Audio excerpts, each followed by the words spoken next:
Welcome to another informal discussion on building a more inclusive digital and analog world, where we'll learn about what's on the minds of experienced practitioners in the tech for social impact space. Today, I'm pleased to be speaking with Geline Fuko. Geline is a lawyer from the University of Dar, Salaam Tanzania, and a human rights activist. For more than 12 years, she's worked to promote and protect democracy in Tanzania and East Africa. She's the founder of Tangible Initiatives for Local Development Tanzania, TIFLD, which is a techie-driven NGO that works to promote democratic governance, human rights, and the rule of law. So Geline, let's jump right in. What's one big thing on your mind right now that you think we need to be paying more attention to? First of all, thank you, Josh, for having me today. At the moment, I am paying more attention to addressing one important question. It is more related to the promises of digital democracy in promoting democratic governance in our countries. So, for example, we are seeing individuals or rather communities which were once marginalized, for example, in decision-making practices, are now being mainstreamed. With the introduction of digital democracy, we are seeing communities that were once governed by the top-bottom governance approach are now forced to follow a bottom-up approach. Yeah. So the one question that I'm asking myself is whether digital democracy as a new phenomena is a possibility that gives power to check and balance governments back to the people. And if so, does this entail fixing the challenges that democratic governance face? Challenges such as transparency, accountability, participation, inclusion, to name a few. And whether in one way or another it inspires institutional restructuring, and because, for example, the bottom-up approach makes institutions respond to grassroots inquiry. So pretty much around that area, that is something that I'm paying attention to right now. Yeah, I mean, it's a really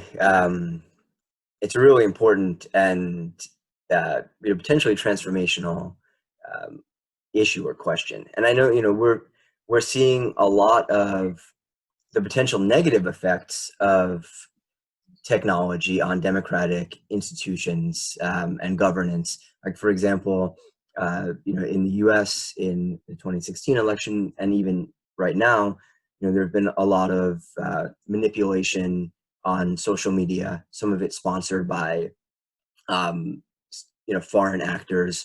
Some of it domestic. And so I wonder, and we'll talk about the positive. I want to also talk about the positive. We'll talk about the positive in a moment. But I'm curious, do you have thoughts on, now as communities are being engaged in ways that maybe they've never been engaged before, what are ways, or what are you seeing as approaches to try and mitigate some of that manipulation of individuals, of citizens? I think we should go back to the basics of engagement. Whether we are talking about digital democracy or we are talking about conventional democracy, if people's mindset is still not changed to accommodate the opportunities that we have, there is nothing we can do, even if there is a new technology coming in, which means even when we are talking about conventional kind of governance, if people are still capable of stealing votes, people are capable of manipulating votes, it doesn't matter. I think what matters is what opportunities do we have as people. Can we take advantage of it? Are we ready to endorse this kind of opportunities?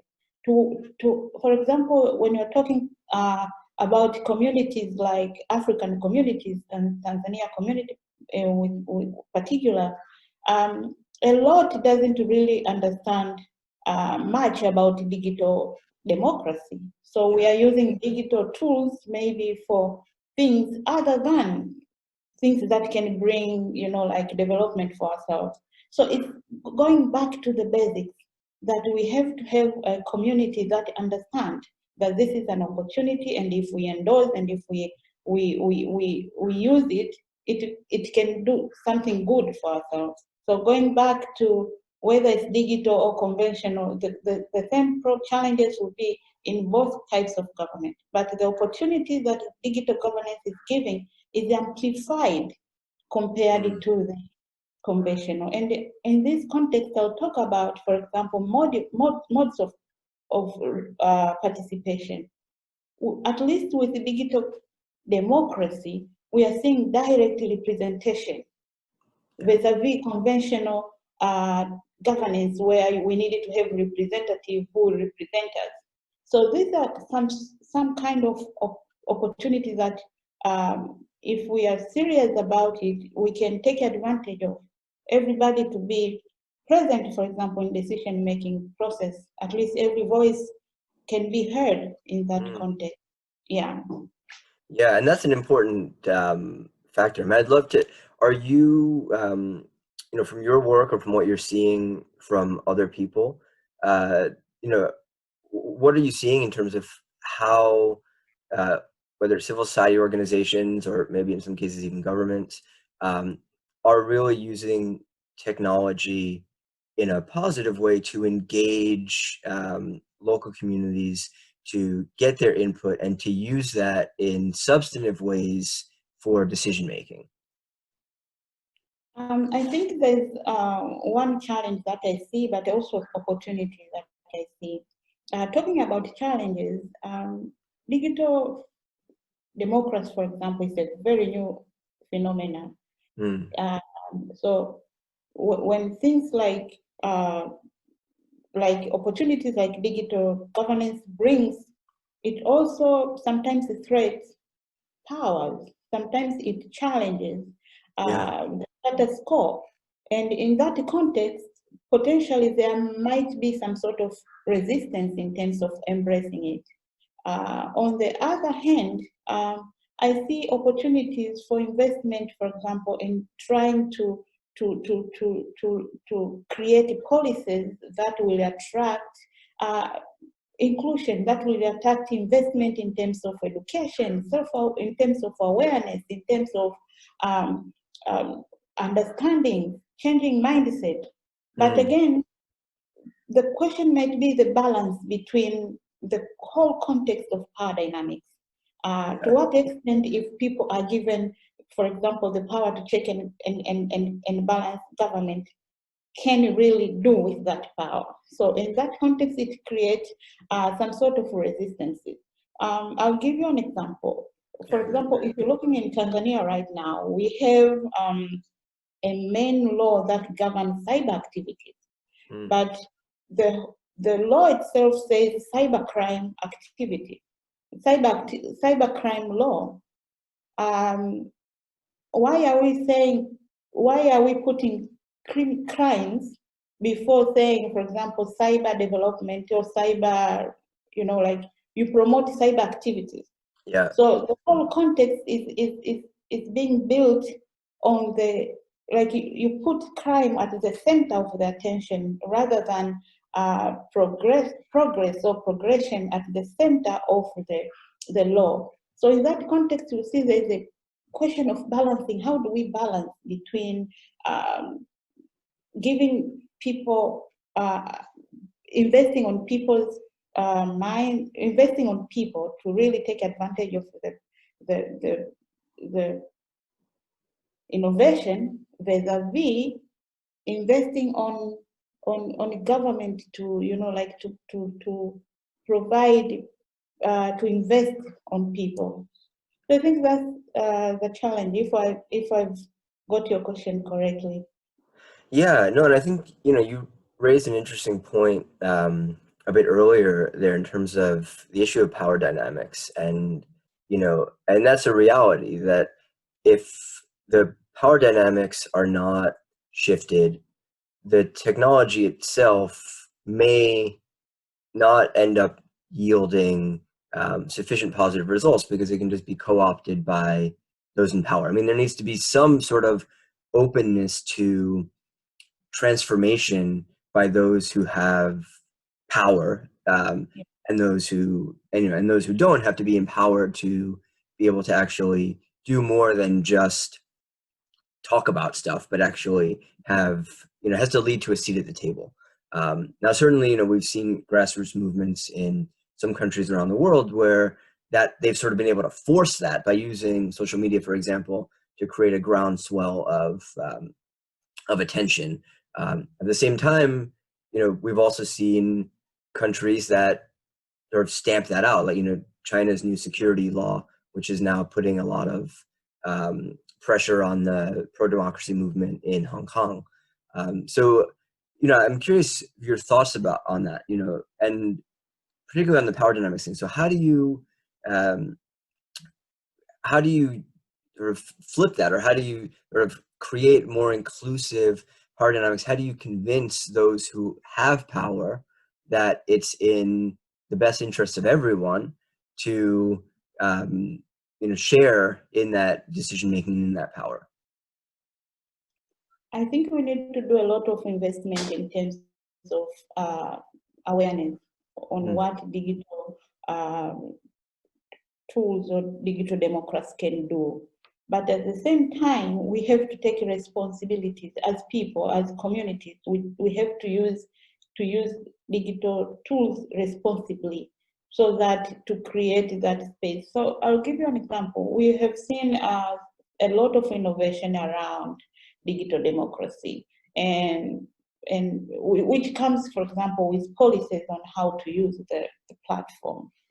And to what extent now, this is a question to the community, we are using it responsibly. For example, raising questions or asking for support properly without using languages or without creating some sort of conspiracy to challenge to challenge legitimacy, legitimate leadership. It doesn't mean, we also have to remember that there's a thin line between freedoms of, for example, we are talking about freedom of expression vis-a-vis rights of people involved. So as much as we have certain kind of regulations that we all participate in making them, it shouldn't be coming from one side to another. We all participate saying, these are the regulations we are endorsing for ourselves, and everybody is taking responsibility and ownership of those regulations.